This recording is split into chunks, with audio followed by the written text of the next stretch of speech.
The T-34-100 is a premium tank at a battle rating of 6.7 in rank 4 of the Russian tech tree. For a price of 6,090 golden eagles, you may be wondering if it's worth that price. Its main selling point is the fantastic LB1 100mm cannon it's fitted with, which uses the same shells as the 7.0 T-34-100. But before we get too far into this review, I just want to let you know that if you're interested in the history of this unique vehicle, you can check out the episode of Cursed by Design I made on this tank. I'll put a link up in the corner of the screen right now. But back to the review. Overall, there isn't much that will surprise you if you've previously played the T-34-85, since it's basically just that tank with a bigger gun. That being said, there are a few differences, especially in the armor. Starting on the front of the hull, you will immediately notice the lack of an MG port.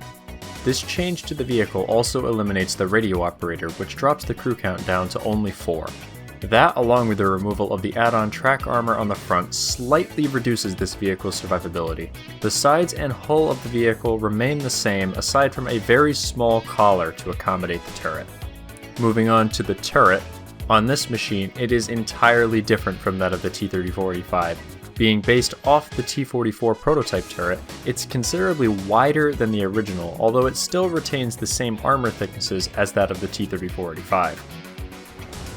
But what does this all mean in terms of gameplay, you're probably asking? Well, with this vehicle at a BR of 6.7, the armor it has is basically useless against many of the guns you will face, especially if you get into a 7.7 game. It's not all bad news for this tank, however. The true selling point of this vehicle is the 100mm, as I stated in the beginning of the video, and the gun is truly fantastic. Featuring a plethora of ammo choices and excellent ballistics as well as devastating post-pen, this is one of the best guns at this BR range without a doubt.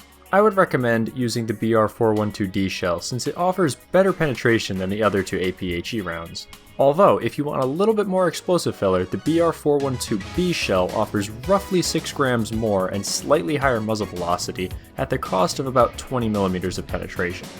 Keep in mind though that this bigger gun causes the tank to have a much longer reload than its siblings at around 15 seconds stock and 11.5 seconds with an aced crew. As with all other T-34s, this tank also features a coax machine gun, but this one gets the added benefit of some smoke barrels on the back, just like the T-34-100. The new gun and turret add an additional ton onto the weight of the vehicle compared to the 85mm variant, but this is hardly noticeable and the tank still retains the overall good mobility of the T-34s. Now that we have that raw data out of the way, let's unpack it and discuss how it applies when you play this vehicle in-game. First things first, the lineups you should use this in. I would recommend using it with the SU-122-54, which is now 6.7, as well as the standard T-44 and your choice of some 6.3s to fill out the lineup if you so choose. A great addition if you have it is the Russian Type 62, but as that's an event vehicle, it's quite the rarity, so it's more than likely that you don't own one. If you are okay with up-tiering this tank slightly, it does offer you some more diverse options since you can place it in a 7.0 or 7.3 lineup if you so choose. But let's get back to actual gameplay and how this thing performs. At a BR of 6.7, the competition you will face is quite steep. Almost everything aside from SPAAs can absolutely melt your frontal armor, meaning you should not try to fight head-on with this tank. Although you may not have armor, it packs a massive punch with that 100mm, and if used properly can devastate your enemies. I recommend trying to play this tank similarly to how you would play something like the Super Hellcat or regular Hellcat. Use your mobility to get to the flanks of the enemy, then tear them apart with your cannon, because if you take any hits, it's more than likely that you are going to get either sufficiently damaged or you are going to get knocked out completely. However, if for some reason you absolutely have to try to frontally engage targets with this tank, the best way to do that is by trying to go hull down against them. If you aren't familiar with that term, I'll quickly explain it. Going hull down is when you expose just the turret of your tank, effectively hiding the entire hull.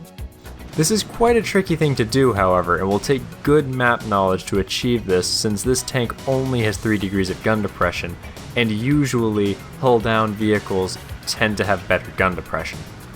In a hull down position, the 90mm of turret armor can potentially take a few hits, but this tank has quite a chubby front of the turret, so this should only be done as a last case scenario in my opinion.